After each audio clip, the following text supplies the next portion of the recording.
Bonjour tout le monde. Alors, souvent, on pose la question, quels sont les arguments qu'on peut utiliser pour argumenter notre rédaction? Donc, pour argumenter, on a besoin de 3 types d'arguments qu'on doit maîtriser et connaître. Alors, on doit tout d'abord savoir qu'un argument d'autorité est un argument qui a une force, qui pèse, qu'on ne peut pas discuter. Quand un argument est tiré par exemple du Coran, de la Sunnat, c'est un argument qui est dit par la bouche d'un spécialiste, d'un savant, on ne peut pas le discuter.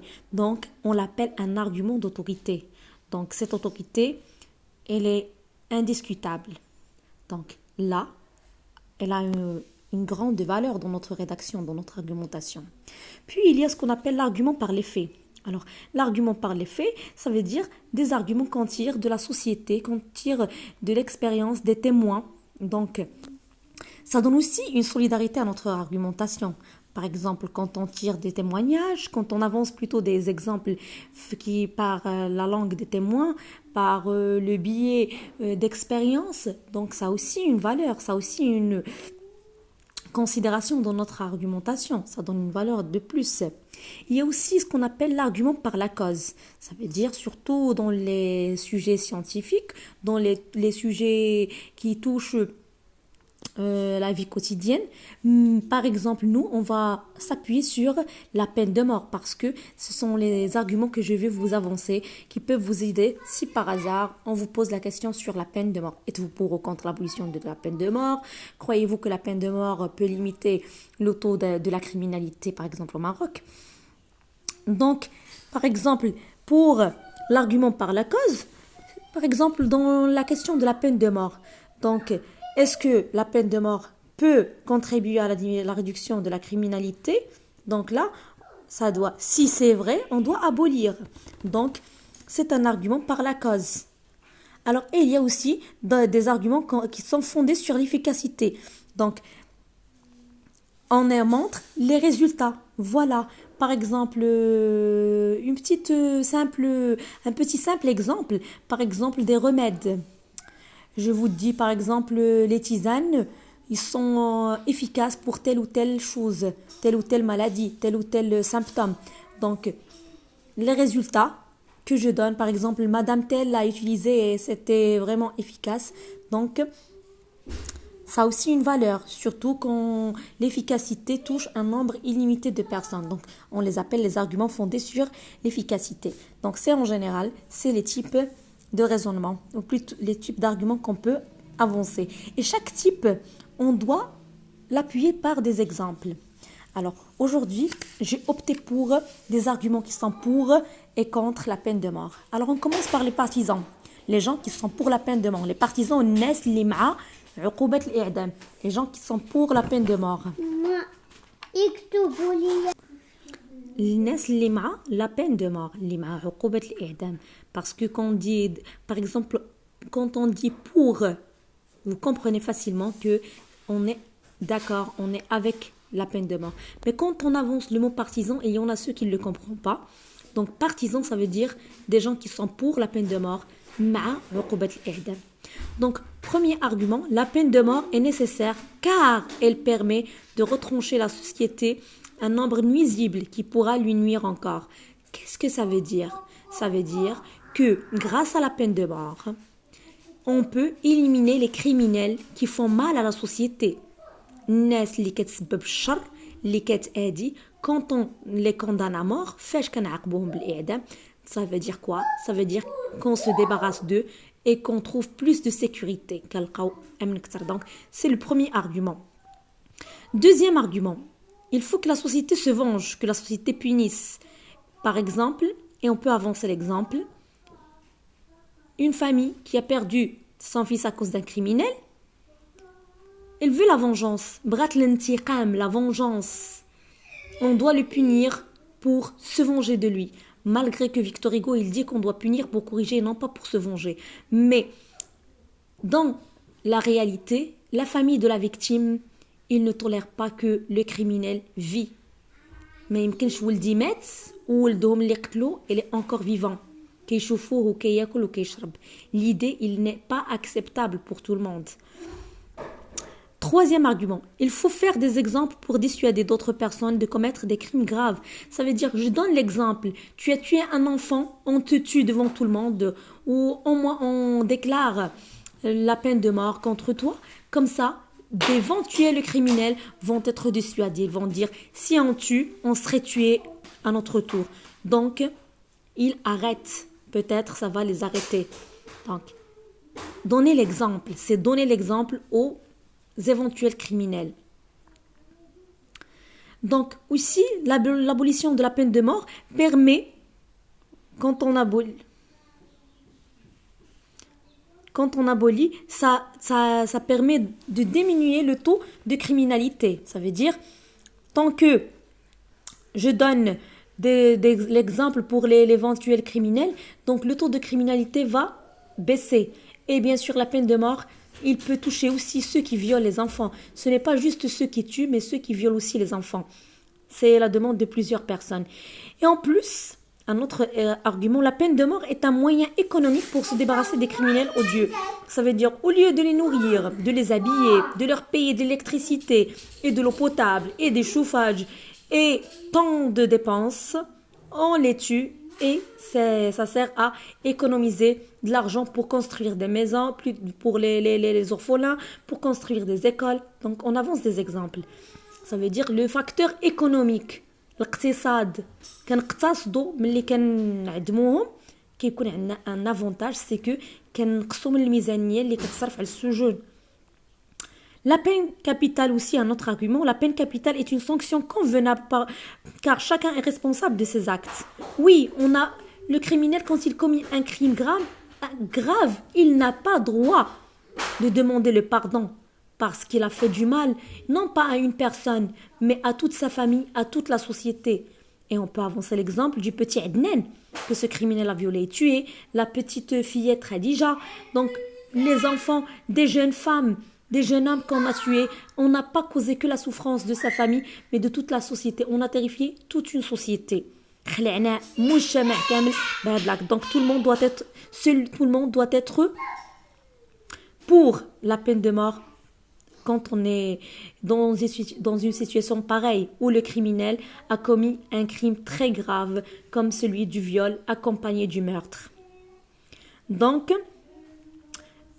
dernier argument qu'on peut avancer, c'est que les personnes qui commettent des crimes particulièrement graves ne méritent pas de vivre. La peine de mort s'impose comme le moyen le plus efficace pour rendre justice. Parce que ni la perpétuité, ni les travaux forcés ne remplacent la peine de mort. Parce qu'ils ont toujours chance d'avoir une grâce, chance de retrouver la liberté. Et si elles retrouvent la liberté, ils vont refaire les mêmes crimes. Donc, c'est la sentence, la punition la plus juste pour des criminels pareils. Ça, ce sont les arguments. On a avancé les arguments pour les partisans, pour ceux qui sont pour la peine de mort, qui défendent la peine de mort. Alors, on passe maintenant à ceux qui sont contre la peine de mort.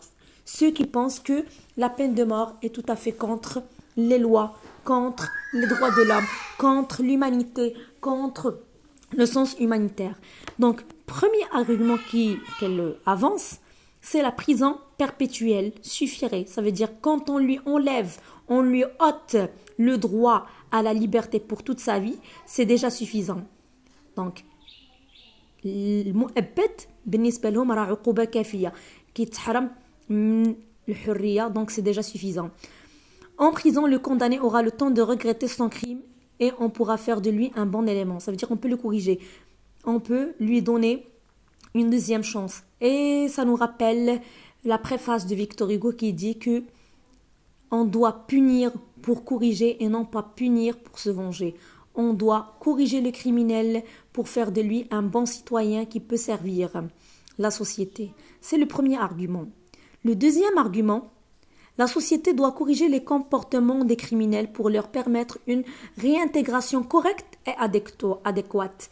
الإدماج نصلحوهم ونأهلوهم من أجل الإدماج. Donc, on peut profiter de telle personne. Déjà, le condamné, dans le dernier jour d'un condamné, il a dit, on ne peut pas tuer une tête qui pense. Une tête qui pense, ça veut dire qu'il y a des idées, qu'il peut donner quelque chose à la société, qu'il peut fournir un plus pour la société. Alors, argument 3, l'exécution publique est loin d'épouvanter le peuple. Il le démoralise et ruine en lui toute sensibilité, plutôt toute vertu.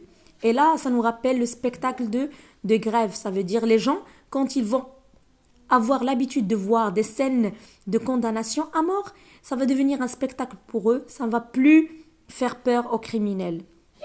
Et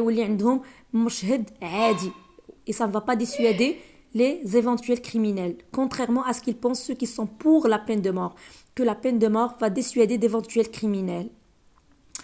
Un autre argument, après la mort du condamné, sa famille souffre et se plonge dans une tristesse, dans une dépression.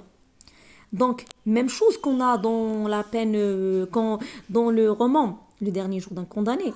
Le condamné, il pensait à sa petite fille Marie, il pensait à sa mère malade, à sa femme aussi qui est malade. Ils vont souffrir après lui, après sa condamnation. Et surtout la petite fillette. Il va toujours avoir collé sur son dos l'étiquette de fille d'un condamné à mort. La peine de mort est un surcroît inutile parce qu'il n'a jamais réduit la criminalité. Ceux qui pensent que la peine de mort diminue le taux de criminalité, ceux qui sont contre pensent que jamais la peine de mort n'a pu diminuer et réduire la criminalité. Et bien sûr, il y a un autre argument.